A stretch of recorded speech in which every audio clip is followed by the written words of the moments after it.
Ahora sí les voy a platicar cómo va a quedar el apoyo, la beca a las mujeres de 60, 64 años. Ya hicimos todos los cálculos para el 2025. Recuerden que es importante que lo anoten porque estuve leyendo algunas notas que a lo mejor no se entendió bien la vez pasada. Entonces, en el caso de niños y niñas que van a escuela pública, de preescolar, primaria y secundaria, la beca va a ser universal, solamente que vamos a llevarnos 3 años para poderla hacer universal. El primer año es para secundaria, el segundo año va a ser una parte de la primaria y el tercer año ya va a ser universal. Esperamos que lo podamos hacer en 2 años y no en 3, pero por lo pronto lo estamos calculando para 3 años. Entonces, 2025 todos los adolescentes que van a secundaria de todo el país van a tener su beca, similar al monto que se da actualmente por la beca Benito Juárez. Ese es uno. Ahora, en las mujeres de 60 a 64, les voy a poner las tablas. Estos son 3 fuentes de información. En el censo del 2020 se reporta 2.563.200 mujeres de 60 a 64. Los datos de la Comisión Nacional de Población para el 2025, que ya son las estimaciones, estiman 2.914.967. Y en el Instituto Nacional Electoral, que son datos públicos, tienen registradas 3.038.254 mujeres de 60 a 64. Ahora sí la siguiente. Esta es más o menos la distribución demográfica de mujeres de 60 a 64 años. Mientras más azul oscuro, hay menos mujeres, y mientras más clarito, pues son mayor concentración demográfica de mujeres de 60 a 64. Adelante. Ahora, mujeres indígenas adultas mayores de 60 a 64. Ahí ustedes lo pueden ver porque aquí no se ve. Si me ayudas, Pau, para el Zoom. No, por ahí hay algo que está, porque son el mismo número de mujeres. Es el A más B. Ahí está, 162.782, de acuerdo con el censo del 2020, de acuerdo con la Comisión Nacional de Población, 190.268. Adelante. Y de acuerdo con el INE son 178.468. Entonces ahora sí, la que sigue. Y esa es la distribución. Entonces, ¿qué vamos a hacer en 2025? De acuerdo a la estimación que tenemos de los ingresos y el presupuesto de egresos de la Federación, considerando todos los programas de bienestar que ya tiene el presidente con su aumento por inflación, etcétera. Los nuevos programas serían, en el caso de mujeres, 2025, universal para todas las mujeres adultas mayores, indígenas o afromexicanas de 60 a 64 años. Eso significa mexicanas que residen en municipios indígenas y afromexicanos.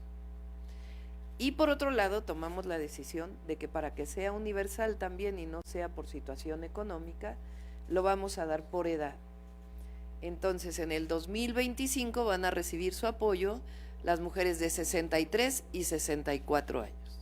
Si los ingresos nos dan, va aumentando de acuerdo a la edad. Y ya en el 2026 ya buscamos hacerlo universal, de 60 a 64 años de edad. Entonces, para que nos ayuden a difundirlo, 2025 va a quedar en la Constitución y un transitorio en donde especifique que para el primer año 2025 va a ser solamente para adolescentes, en el caso de niños y niñas que asisten a escuela pública, para secundaria, y en el caso de mujeres, para todas las mujeres registradas como indígenas y afromexicanas, de 60 a 64 y de 63 y 64 años para el 2025, esperando que para el 2026 ya pueda ser universal. 3,000 pesos, poquito más de 3,000 pesos, es la mitad de lo que corresponde a la pensión adulto mayor.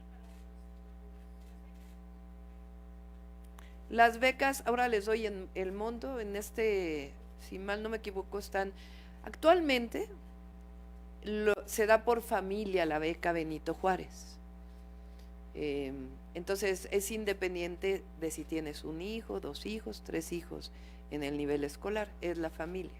Nosotros lo vamos a dar por niño o niña, pero a quien tiene ya la beca pues no le va a reducir, sino se va a mantener, y son alrededor de 1,300 pesos. Sí, mal. Sí, solo para estudiante de escuela pública. El Estado tiene la responsabilidad de la escuela pública. Quien va a escuela particular, pues tiene que ver con que tiene los recursos económicos para ir a una escuela particular. Bimestral. ¿Ya? Sí. Iniciamos sesión de preguntas.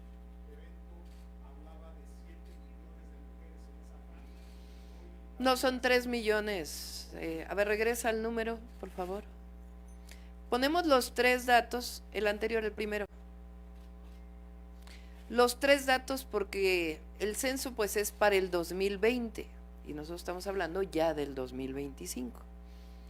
De acuerdo con la Comisión Nacional de Población son 2,914,000, y en el caso del INE, que es el máximo censo, digamos, o el mayor número de personas registradas, es 3,038,000.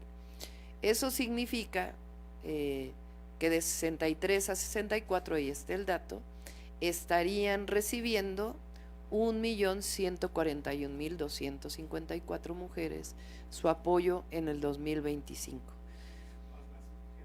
Más las indígenas, que son alrededor de 170,000 más. Iniciamos sesión de preguntas. Permíteme. El objetivo es que entre octubre, 1 de octubre que entremos al gobierno, a diciembre se haga el registro, para que a partir de enero ya estemos distribuyendo las tarjetas del Banco de Bienestar, en donde estarían recibiendo sus apoyos. El registro, primero se va a hacer un censo casa por casa, y después se haría el proceso de registro entre octubre y diciembre, para que a partir del 1 de enero pues ya tengan su tarjeta de bienestar y ya puedan estar recibiendo su apoyo bimestral.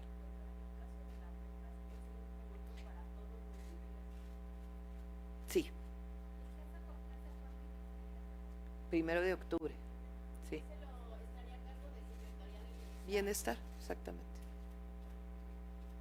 En coordinación, en el caso de niños y niñas, con la SEP. Doctora. Entonces, ahora sí ya, porque había leído varias notas diversas. ¿Sí quedó claro ahora? Muy bien. Doctora, adelante. Buenos días. Arturo Pavón del Chapucero. Preguntarle acerca de la transición que se está dando. Vemos que ya en diferentes instancias lo están haciendo desde hace varios meses, y es una transición que se antoja aterciopelada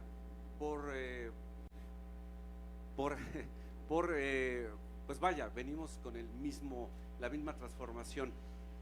Sin embargo, sabemos que hay otros años en que se ha manejado mucho, lamentablemente, lo del año de Hidalgo.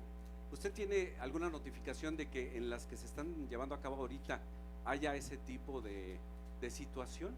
No, pues ahí, primero el propio control presupuestal, digamos, que se tiene, que antes las secretarías determinaban mucho. El presidente, lo hice yo en el gobierno de la ciudad. Antes los presidentes no se metían a ver ni los ingresos ni cómo iba el gasto presupuestal. El presidente está a diario viendo cuánto hay en la caja, cómo son los ingresos y revisión permanente con la Secretaría de Hacienda del presupuesto público, cómo va avanzando. Se le llama gasto, aunque en muchos casos pues es inversión. En mi caso, cuando fui jefa de gobierno era lo mismo. Cada semana yo tenía reunión con la Secretaría de Finanzas y veíamos tanto los ingresos como los egresos, si había subejercicio, etcétera. Antes eso estaba completamente suelto, entonces se daban estas condiciones de corrupción tremendas, ¿no? Entonces no va a haber año de Hidalgo como en otros años. Y además, en efecto, es una transición pues es histórica, más allá de una transición que refleja continuidad, es histórica, porque es el mismo proyecto.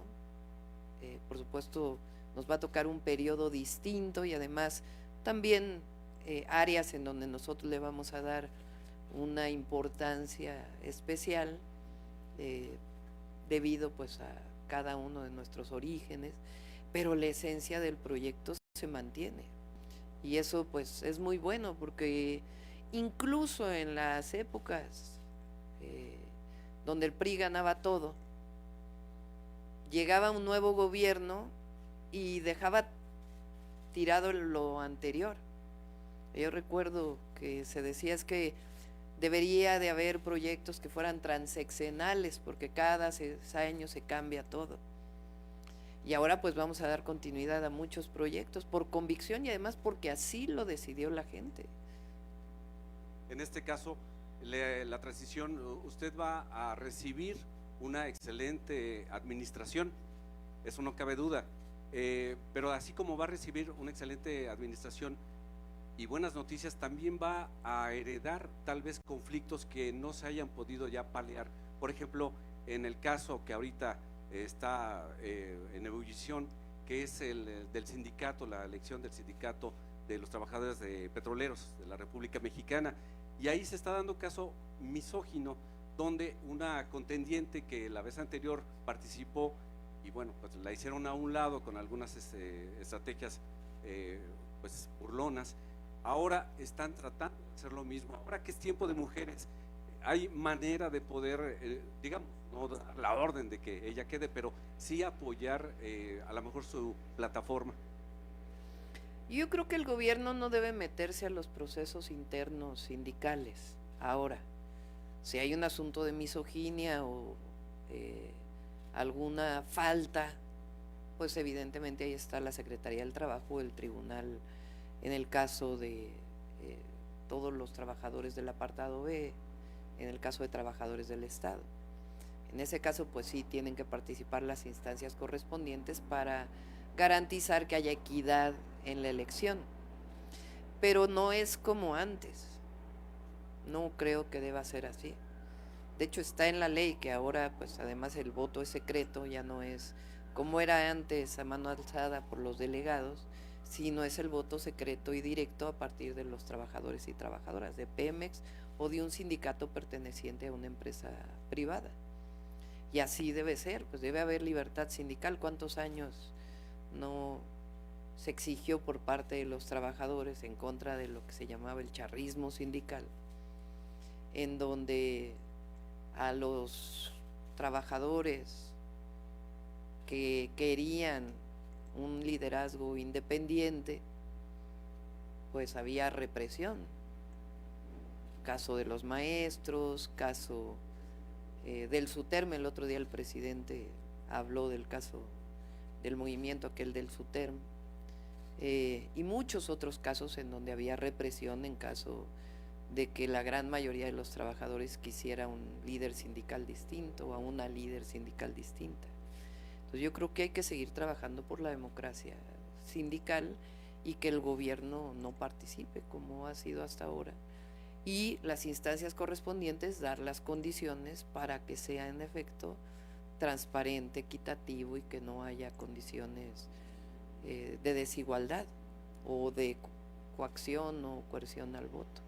Se lo comento porque ayer se expuso el tema presidente López Obrador. Y pues a raíz de eso nos han estado llegando muchas solicitudes de trabajadores sindicalizados con videos, cartas, pruebas, grabaciones, donde se ve cómo claramente los actuales líderes del sindicato denigran, humillan, ofenden a los que se quejan de que, bueno, pues no está bien su sindicato. Pues tiene ahí que intervenir las autoridades correspondientes para que se garantice la equidad. Gracias. Siguiente pregunta de Daril Rodríguez de Contralínea. Hola doctora, buenas tardes. Hola. En la revista Contralínea documentamos que entre 2021 y lo que va de 2024, la Suprema Corte de Justicia de la Nación donó 10.2 millones de pesos al Sindicato Único de Trabajadores del Poder Judicial de la Federación.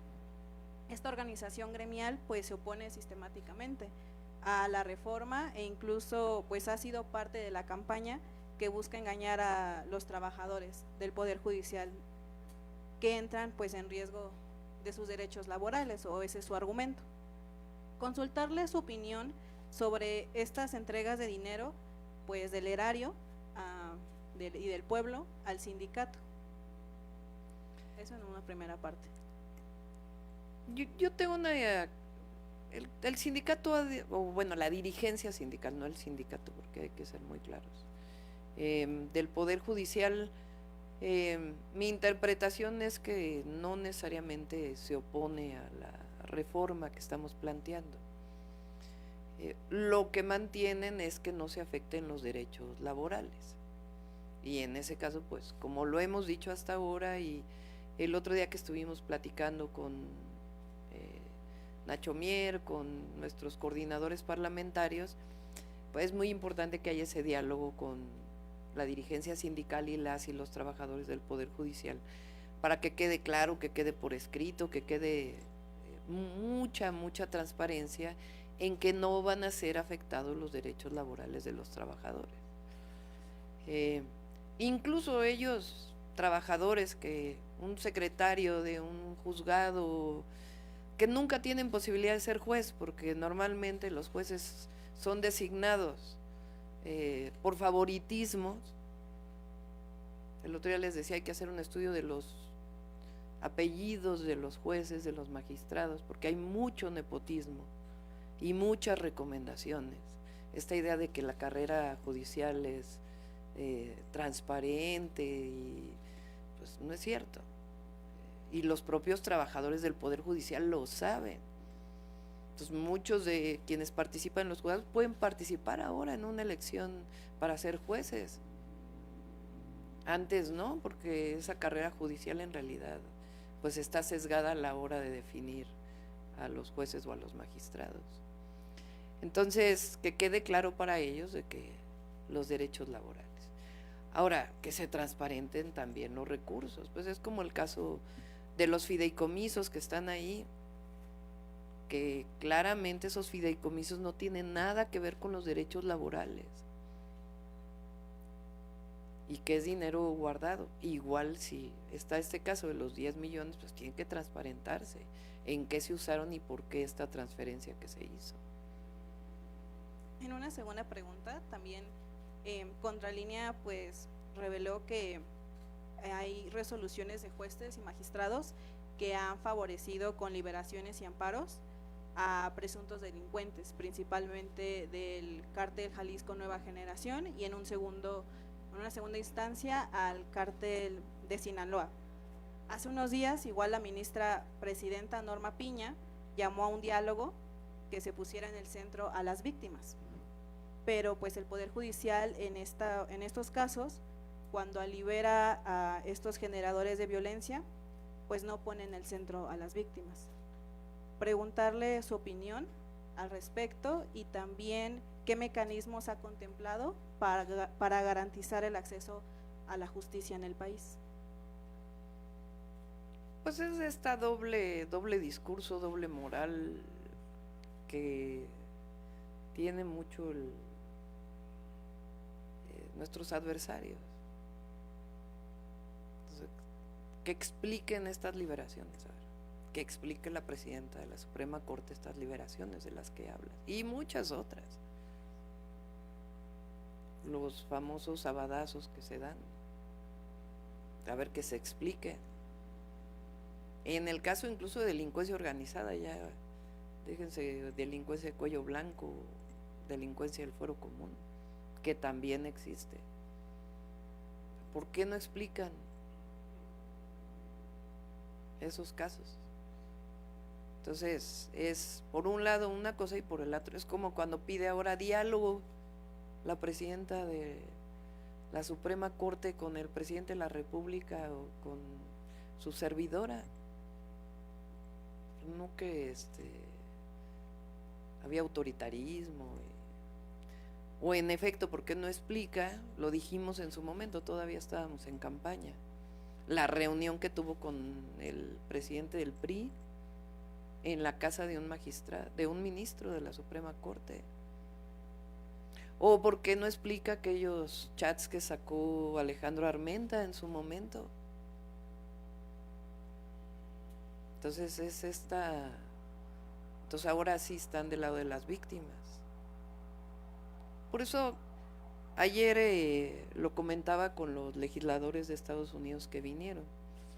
Escuché en la mañanera y el presidente dice que habló mucho de este tema. Ahora aquí al revés, lo que me dijeron es, sería muy bueno que revisaran los casos en donde se eligen a los jueces en Estados Unidos y cuáles son las características de esa elección. O sea, al revés, a mí lo que me planteó uno de los senadores fue eso. Ni siquiera ya se planteó el tema de la reforma al Poder Judicial, sino más bien sería muy bueno que revisaran cómo en Estados Unidos se eligen a los jueces y cuáles son las características de elección en los distintos estados de Estados Unidos. Entonces ya ni siquiera fue un tema que platicáramos en esta reunión. Entonces la renovación del Poder Judicial es buena. El otro día lo comentaba con una persona también que, digamos, de buena fe está preocupada por la reforma. Si no hubiera reforma, a mí como presidenta me tocaría elegir a 3. El primero es en noviembre. Así como está, se manda una terna 2 veces y si no, elige directamente la presidenta. Entonces me tocaría elegir a uno de tal manera que ya serían 4 que han estado votando a favor de las reformas que se han aprobado, o sea, que no han estado invadiendo las funciones del legislativo. Pero después sería otro y después sería otro. Si su preocupación es que haya influencia del Ejecutivo sobre la Suprema Corte, pues en teoría habría más influencia de la presidenta sobre la Suprema Corte si la designa la presidenta. Claro, hay casos como el presidente en donde a la hora de la hora se aliaron con otros grupos, ¿no? Aquí es al revés, que los elige el pueblo. Cuando los elige el pueblo no es que los elijan los partidos políticos, porque ni siquiera la reforma está planteada que deben ser de partidos políticos. En Estados Unidos hay elecciones en donde es por partido para los jueces. En este caso no, ni siquiera es por partido político, está planteado por perfil. Entonces ¿quién los elige? No los elige la presidenta, los elige el pueblo de México. Entonces sí hay mucho más frescura. ¿Quién va a responder? Un ministro al pueblo. ¿A quién va? Igual que yo, igual que la presidenta. ¿A quién responde? Al pueblo. ¿A quién responderá el ministro o la ministra? Al pueblo. Entonces realmente la reforma refresca al Poder Judicial, le da democracia y entra lo que buscamos es más justicia, o que realmente haya justicia en el país. Sobre los mecanismos. Los mecanismos Para realmente garantizar. Pues es eso, si se elige por la gente. Y además hay un tribunal que está revisando, no el Consejo de la Judicatura ahora, que en realidad no hace nada. Si realmente hay un tribunal que está revisando la actuación permanente de los jueces y se ponen, supongamos, es una hipótesis, reglas. Fallaste una vez, fallaste dos, fallaste tres, fallaste cuatro, y dependiendo de la falla que haya habido y las denuncias que se hayan presentado. Entonces sí va a haber un también nombrado por el pueblo de México que esté revisando la actuación de los jueces y los magistrados y los ministros. Entonces el objetivo es fortalecer el poder judicial y por lo tanto la justicia en el país. Continuamos con Camila Ayala del CEO. Buenas tardes, doctora.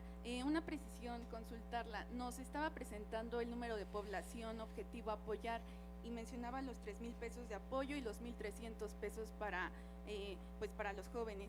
Pero en ese sentido, ¿cuál sería la bolsa de recursos para 2025 y 2026, no? Y también preguntarle por qué se decidió dividir estos apoyos en estos 2 años, si tendrá que ver pues la presión financiera que han señalado las calificadoras. Sí, estamos estimando de acuerdo a los ingresos planteados y además que haya recursos también para obra pública, para los proyectos de trenes que estamos planteando, que estimamos que el primer año, para no fallarle a la gente, hay que ser muy claros y hay que decir siempre la verdad. Entonces, que el primer año podemos acceder a, son alrededor poco más de 50,000 millones de pesos para los 2 programas. Para 2025, ¿verdad? Sí, son alrededor de 60,000 millones casi, más para, bien, para 2025. Pero de que va a ser universal, esperemos ya poder tener todos los recursos para que en el 2026 ya sea universal y si no, seguro en el 2027. Lo dije siempre en campaña, que iban a ser, siempre dije, el primer año, 2025, van a ser 1 millón de mujeres, lo dije en los 100 puntos, eso con 3,000 pesos son 18,000 millones de pesos, pero va a ser un poco más de 1 millón de mujeres, considerando 63, 64 años. Y en el caso de niños y niñas también, siempre en los mítines decía, van a ser 3 años para poder cumplir con la beca universal.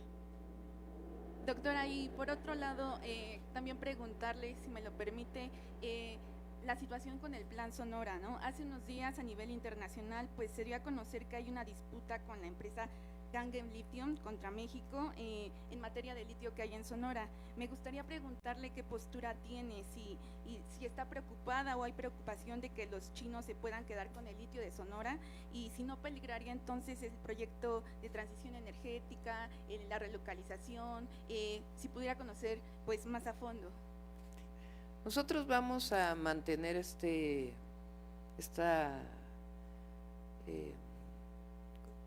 ¿cómo llamas? Esta disputa jurídica que hay para que el litio sea para las y los mexicanos. Esta concesión que se dio fue tiempo atrás, y ustedes dicen, hay una concesión, ya han estado trabajando, ni siquiera se ha estado trabajando. Entonces las propias condiciones de la concesión establecen que es factible que ya no la tenga, porque ni siquiera han estado trabajando en la zona. Entonces esa reserva pues debe ser para las y los mexicanos, y además ahora que se nacionalizó el litio como lo planteó el presidente y lo aprobaron los legisladores, pues tiene que ser parte del proyecto del Plan Sonora, que independientemente de la explotación de litio tiene el Plan Sonora un proyecto muy importante, pero el litio es de las y los mexicanos y hay suficientes argumentos para que ya no le pertenezca la concesión a esta empresa. Y si por ejemplo se falla a favor de China, no lo creo que se falle, porque hay suficientes argumentos.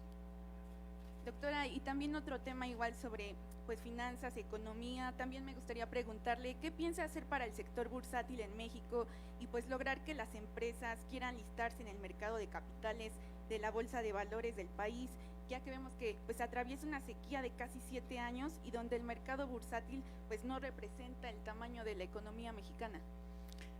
Tiene algunos planes el secretario de Hacienda, ya los platicaríamos posteriormente. Es importante siempre este mercado de capital y es muy importante más todavía porque la inversión física, es decir, tienen que ser ambos, porque no solo es el mercado en la bolsa de valores. Pero el secretario de Hacienda tiene algunos planes que tienen también que ver con la Comisión Bancaria de Valores. Y ya por último, para no quitar más minutos a mis compañeros, doctora, ¿estaría contemplando igual pues un nombramiento financiero para Petróleos Mexicanos, para Pemex? Porque ha sonado igual pues de Hacienda, ¿no? Que podría quedar Llorio. ¿Estarían viendo un perfil? Sabemos que cada jueves pues los presentará, pero se podría... Ya tocará Pemex en su momento. Gracias. Siguiente pregunta de Karina Aguilar, de 24 horas. Gracias, doctora. Buenas tardes. Yo quiero preguntarle sobre si va a aceptar la recomendación del presidente Andrés Manuel López Obrador que hizo el día de ayer en la mañanera para mantener a los titulares del IMSS, de COFEPRIS, al subsecretario. ¿La va a tomar en cuenta o lo Siempre toma en cuenta recomendaciones, por supuesto. Ya tocará también a todos los compañeros de salud. ¿Hasta qué punto los futuros secretarios de Estado van a poder elegir ellos a su equipo de trabajo, ya sea a las personas más cercanas a ellos y también a los subsecretarios que los estarán acompañando? Pues es combinado. Siempre platicamos, y lo saben los secretarios. Hay muchísimas personas que nos han apoyado, que han estado ahí, que tienen los perfiles.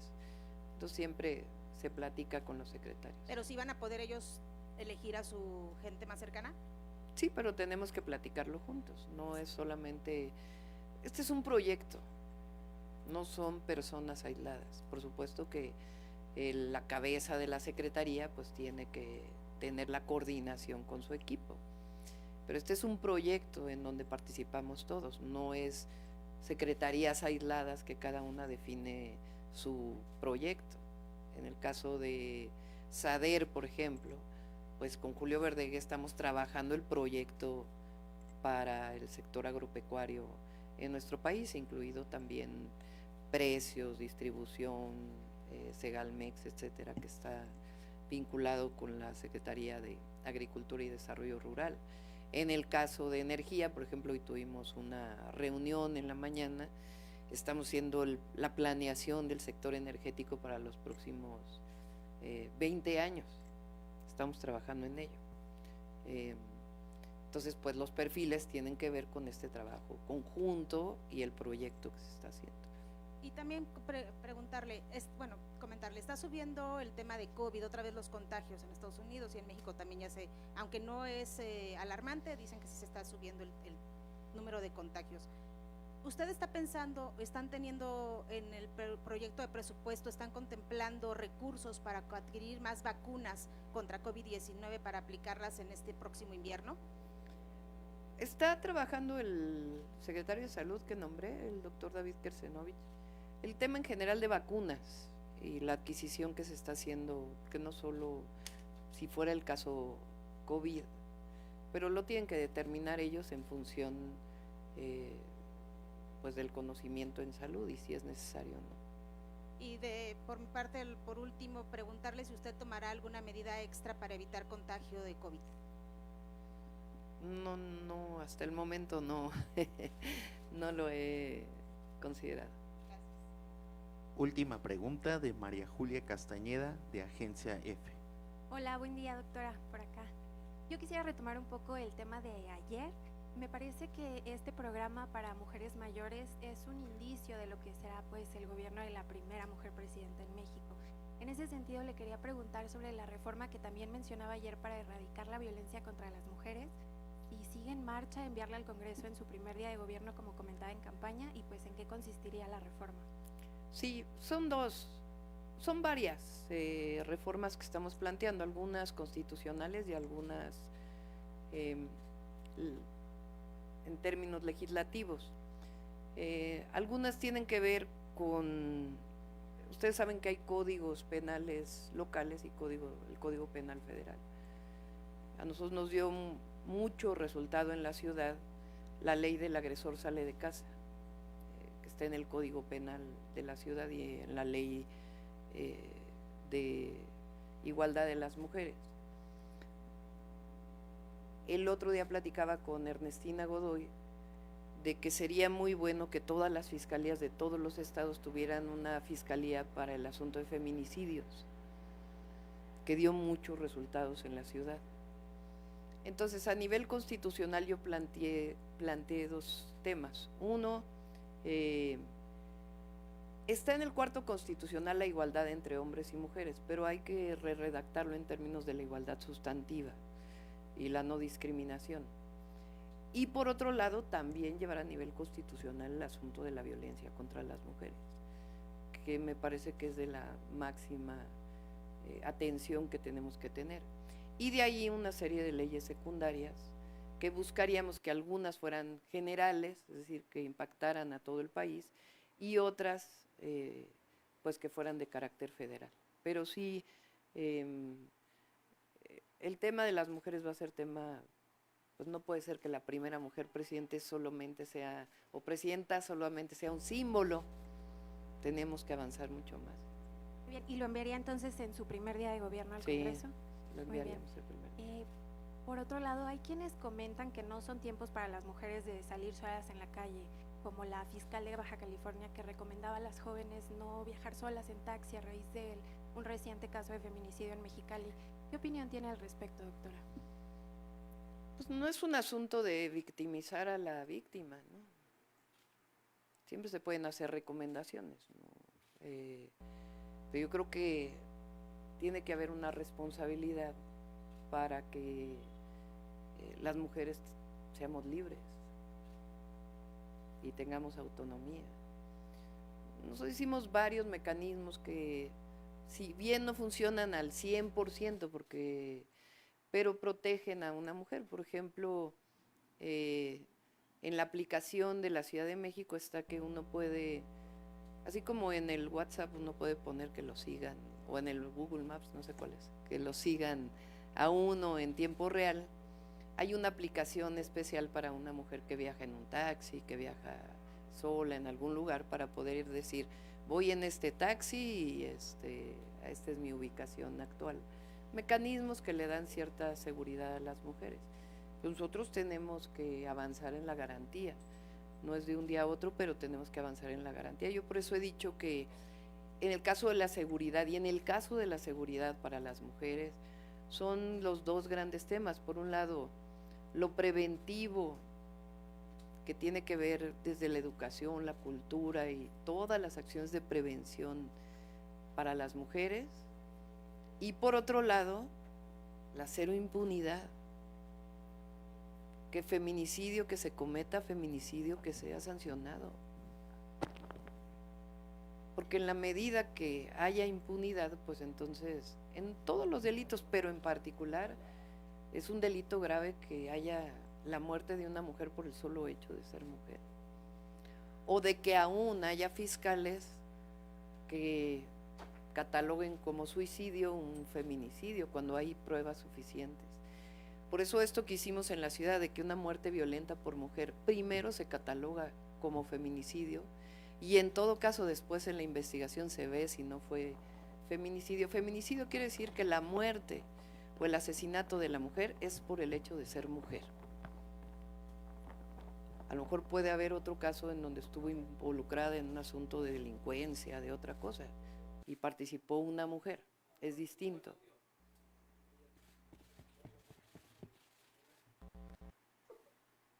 Pero estas son cosas que deben quedar en la legislación para que realmente se ha avanzado mucho en la disminución de los feminicidios a nivel nacional, lo muestra la secretaria Rosa Isela cada 15 días, pero hay que avanzar más.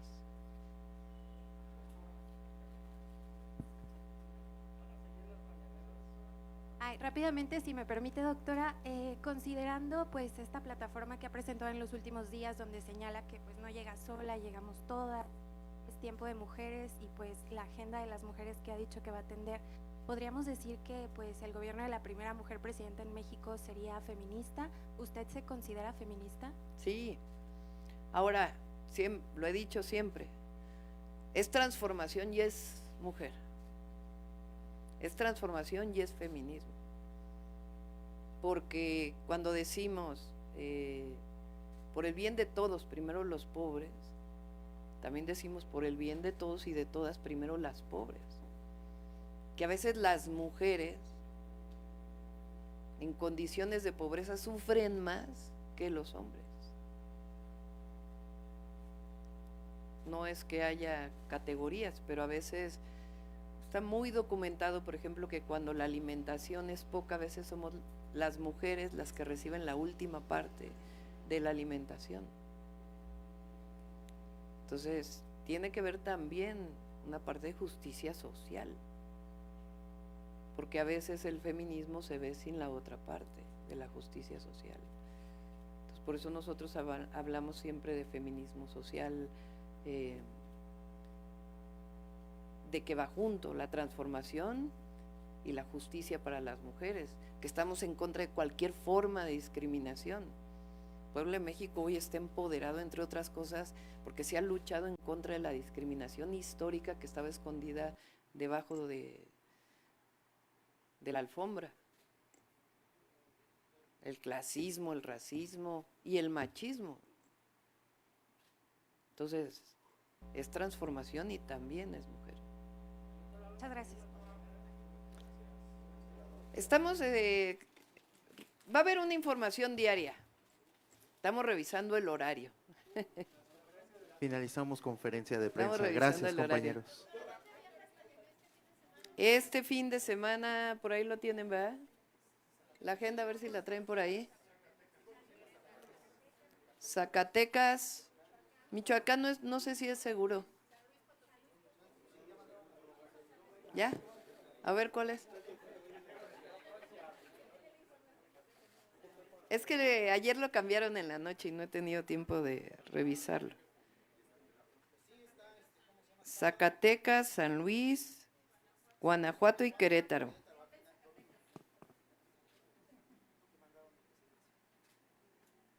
En Zacatecas vamos a revisar los proyectos agropecuarios. Después, ahí mismo vamos a ver, en Aguascalientes, en una reunión privada, vamos a ver los proyectos de CONACYT. San Luis Potosí, Guanajuato, temas económicos, desarrollo industrial, tratado comercial con Estados Unidos y Canadá, Banco de Bienestar, y después programa adulto mayor y personas con discapacidad. Querétaro. Mañana los 3. Gracias, compañeros.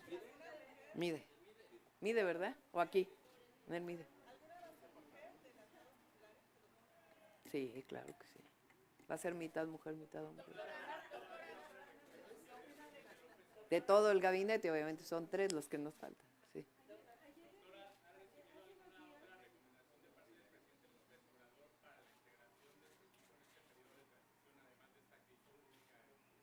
A ver, siempre, en las reuniones siempre, y es normal, uno dice, esta persona ha trabajado bien, además, pues los conozco a todos los compañeros del gabinete del presidente Andrés Manuel López Obrador.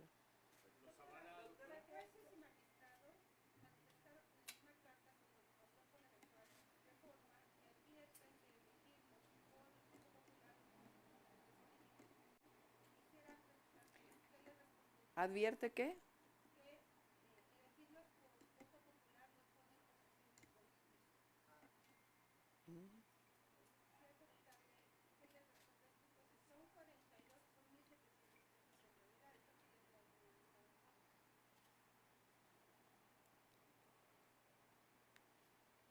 ¿Qué quiere decir políticos?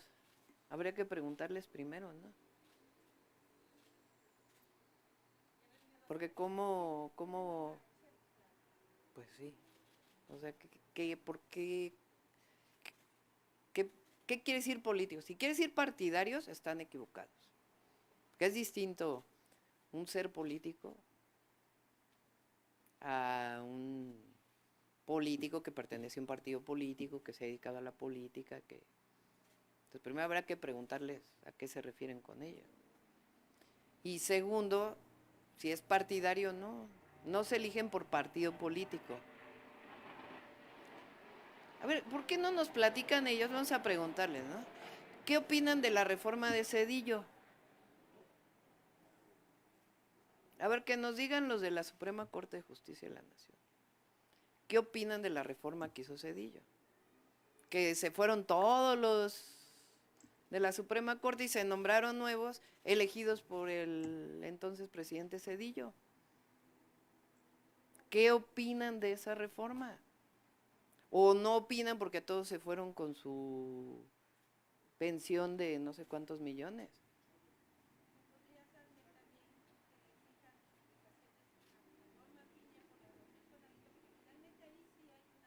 Ahí hay un asunto político.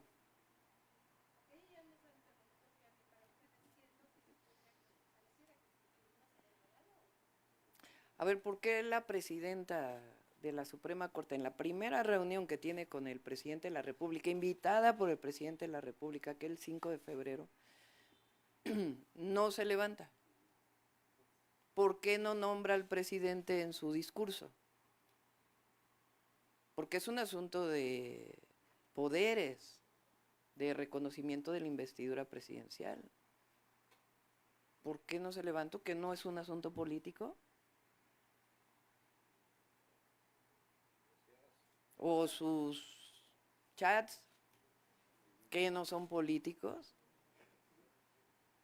Entonces, por eso, magistrados y jueces, ¿qué quieren decir con que los ponen como políticos? ¿Qué quiere decir eso?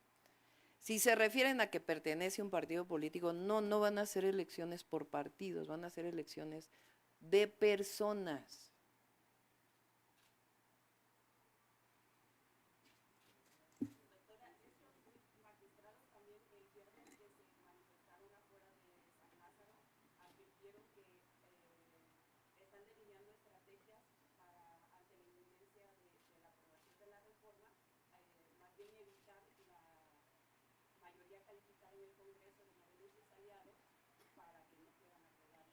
¿Por qué no se inscriben ellos en la elección?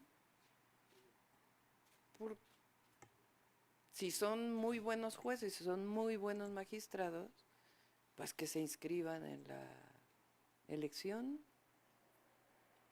y que sean electos.